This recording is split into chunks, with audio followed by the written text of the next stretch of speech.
not going to interrupt this record. Yes, we are.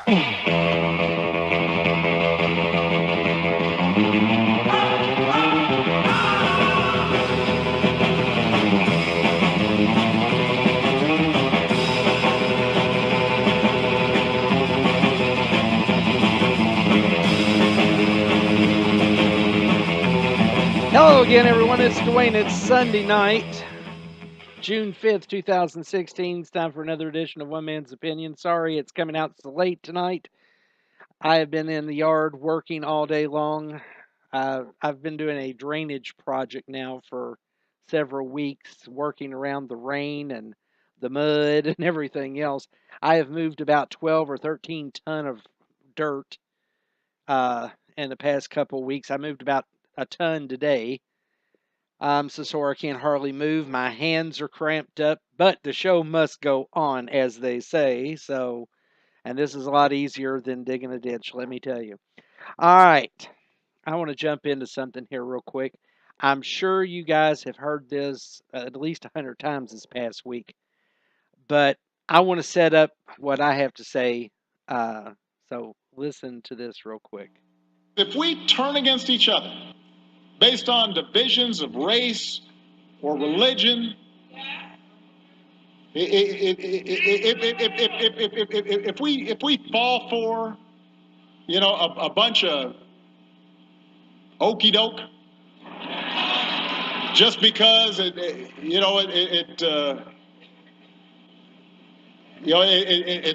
sounds funny or the tweets are provocative, then we're not going to build on the progress that we started. It's all, folks. Okie doke, Mr. Obama. Let's talk about building on your ability to speak off the cuff as opposed to reading a convenient teleprompter. You have the communication skills of Porky the Pig reciting Shakespeare to Sylvester the Cat, okay? And also, let's talk about the supposed progress you want to brag about. Obamacare, which is failing. Now about 50% of the exchanges are either bankrupt or shut down due to lack of money. The premiums are skyrocketing again this year. The unemployment numbers that we're somehow supposed to believe that are under 5% all of a sudden, even though like 38,000 jobs were created last month. There's still 94 million people approximately out there that's out of the job market. They can't find a job at the moment. The actual unemployment number is somewhere around 20%. And you want to make a case on progress being made? Yeah, transgender bathrooms and Syrian refugees flooding the states, along with all the illegals from south of the border. That's significant progress, all right. So, you stuttering buffoon, I have one thing to say. Mel Tillis actually stuttered, and he made a hell of a lot more sense than listening to you. You stupid, petulant little loonfish. I just had to get that off my chest. Okay. We had another school shooting, this time out in California, UCLA. The white male shooter that they went with immediately turned out to be a Muslim by the name of Manak Sarkar. And he shot and killed an engineering professor there. Of course, the media was, they've been real good about telling us about the shooting. That is until the shooter was actually identified as a Muslim, then the story was done and over with for, for that point. It's like they didn't want to talk about it. But for 24 hours, they went on and on about this shooter until they found out he was Muslim. Unfortunately, none of what the media tells us is actually true anymore. The media actually was hoping that the shooter was a white Tea Party guy. But when the story no longer fit their agenda, the media dropped it like a hot potato. They would rather falsely report the identity than actually report the actual news. I used actual in there quite a bit, didn't I? But actually, that's the truth. Now let's talk about violence. We had some more of it at a Trump rally. A couple of them this past week. The most notable was the San Jose debacle. Yeah, the anti-Trump protesters out there were attacking the Donald Trump supporters after they had left the rally there in San Jose's convention center. This was on Thursday night. One man was punched to the ground. Another guy was bloodied up, and there was a woman that was pelted with eggs and bottles. These are Hillary Clinton supporters.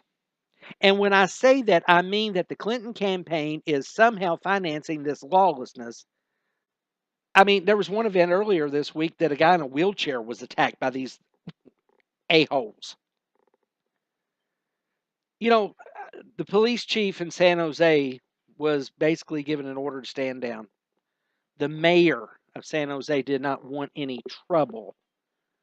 Well, the streets were full of trouble, folks. And the police were not supposed to do anything unless it got really out of hand. If I were the police chief of San Jose, I'd complain to the media, even though it probably wouldn't get aired, that the mayor was allowing the protesters to do whatever they were going to do and make the police idly stand by. Now, I'm sure at some point the National Guard's going to have to be called out to take care of the problems surrounding these rallies. And somebody's going to get shot, someone's going to get killed, and then we're going to have an actual melee take place.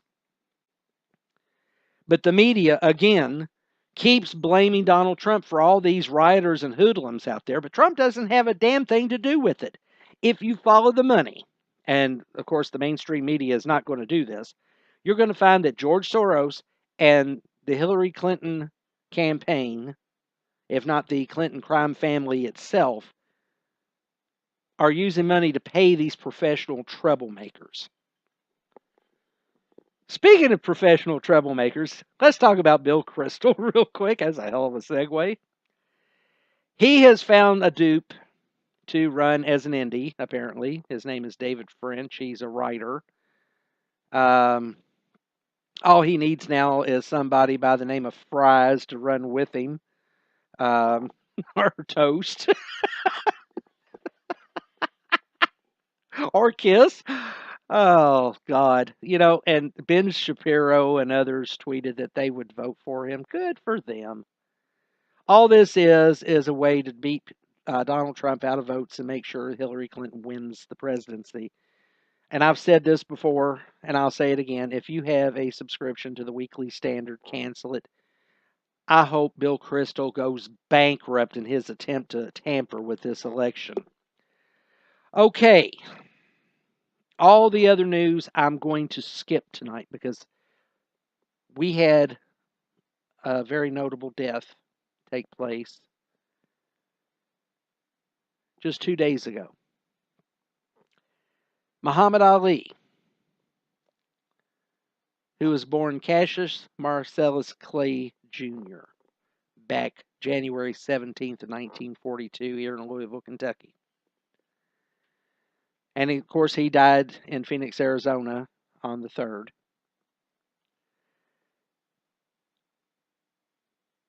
There's a lot that can be said about Muhammad Ali. That he was a draft dodger, that he was a Muslim, that he was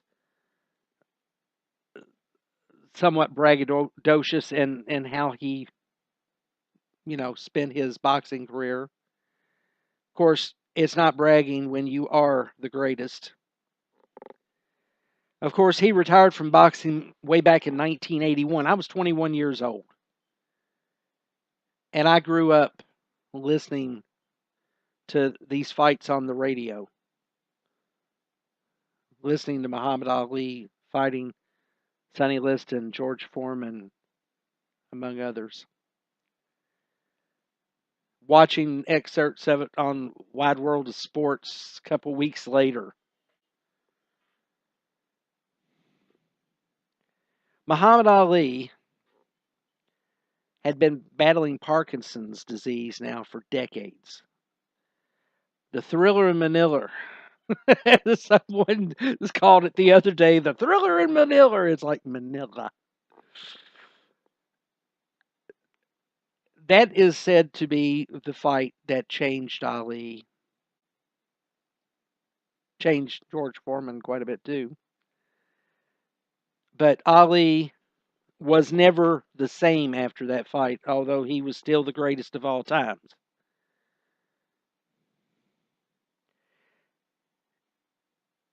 He had been hospitalized a few times over the past few years. Back in 2015, he had a severe urinary tract infection that was initially diagnosed as pneumonia. I don't know how the doctors managed to screw that up, but they did. His last public appearance was April 9th. He was wearing sunglasses. He was kind of hunched over. It was Celebrity Fight Night dinner at Phoenix, and it raises money for Parkinson's treatment.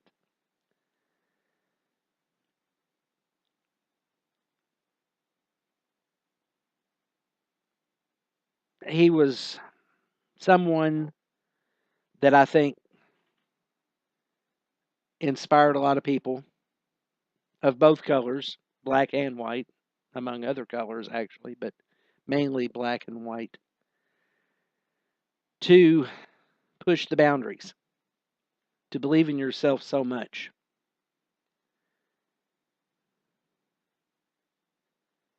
Now, Muhammad Ali had a fight record of 56 wins, 5 losses. 37 of those wins were by knockout. That's a pretty good record. Now, he converted to Islam back in the 60s, and he was sentenced to 5 years in jail and suspended for boxing for 3 years because he refused to go to Vietnam. Refused induction into the military altogether. Now, a lot of people say, well, he was a draft dodger. He was a conscientious objector. It wasn't his fight. And I think, there was a lot of people that went to Vietnam initially that believed that they were doing something for the country. And I think that was a war that we were thrust into, and there was no clear way of winning it. We lost a lot of good people for nothing when it come right down to it.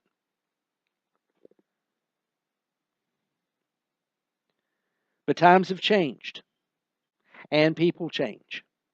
Muhammad Ali was allowed to box again. Howard Hughes didn't want him boxing in Las Vegas. And a member of one of the crime families out there, and I can't think of his name right off the bat, didn't want him out there either. He was supposed to have a big comeback fight out in Vegas, and it wound up going to Jersey. And Vegas lost out on that. A lot of people have Muhammad Ali stories.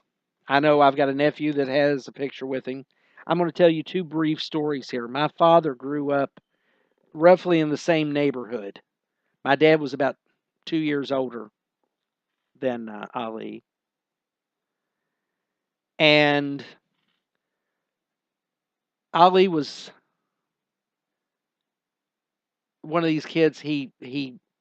Well, what started him in the fight ring to begin with was someone stole his bike. And he went to the police. And of course, the cop also ran a boxing program for disadvantaged youth. And he got Muhammad Ali in there. And Ali had natural talent as a boxer. And my dad was a truck driver, and Ali was about to go to the Olympics. And he was supposed to be working with his dad, Marcellus Sr., which is another story that I have to tell yet. And no, he had already gone to the Olympics. This was what, 60, I guess, when he went to the Olympics. So it was like 61 or 62, something like that, when this happened. He was helping his dad paint because his dad painted the sides of buildings, big signs and stuff on it. And Marcellus Sr. is up about 50 foot in the air on a rickety ladder. And my dad was driving into the lot where he had been driving a truck that day, and it was after dark, and there were lights on, and Muhammad Ali, who was Cassius Clay at that point, was shadow boxing against the building and not holding the ladder for his father. I met Marcellus Clay Sr. back in the 80s. Now, it was widely told that they did not have a relationship, that they hadn't spoken to each other in years. Marcellus Sr. frequented a convenience store that I worked at the time. He would come in 4 or 5 nights a week with a different woman. This was after his wife had died. And he had looked like a new Cadillac. He had a pocket full of money.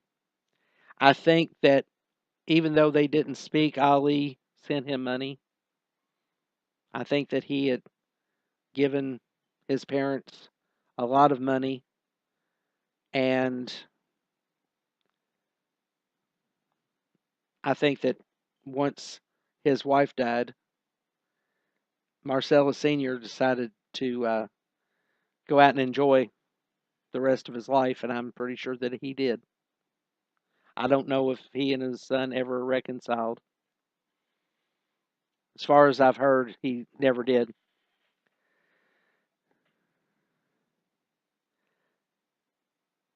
But he was kind of a playboy, or at least he thought he was.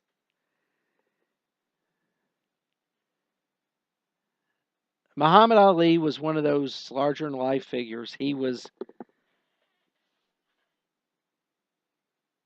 written about in song. He was made into a movie. I think there was a cartoon for Muhammad Ali at one time, sometime in the 70s or something. I'm not going. My memory is a little foggy on that. I'd have to go look, and I'm just not really wanting to go look at this point. But the thing is, Muhammad Ali was one of those people that you either liked or you didn't like, but he always had a smile on his face, even battling the Parkinson's. My father, going back in time again, this was back in the 1990s. My father was going to a doctor, and I'm not going to say which doctor it was, but he was at this doctor's office. My dad had severe rheumatoid arthritis, and as he and my mother were leaving the doctor's office, Muhammad Ali and his wife were coming in. And Muhammad Ali remembered my dad from the old neighborhood. Of course, he couldn't talk very well at that point. He basically mumbled. But Dad said, "How you doing, champ?" He said, "Okay." And he gave my mom a grin, and they left. And that was probably the last time my dad saw him. My dad died in 2000. But anyway, to make a long story short, there will be no other like Muhammad Ali. He was an original, the Louisville Lip, as they called him. and he will be buried in his hometown. And I am sure that wherever he is right now, that he has a smile on his face and he's healthy and happy again. All right, I'm going to end the show on a real quick note here, and I think you'll appreciate the ending. Until next Sunday, later. This here's the story of Cassius Clay, who changed his name to Muhammad Ali. He knows how to talk and he knows how to fight, and all the contenders were beat out of sight. Sing Muhammad, Muhammad Ali. He floats like a butterfly, stings like a bee. Muhammad, the black Superman, who calls to the other guy,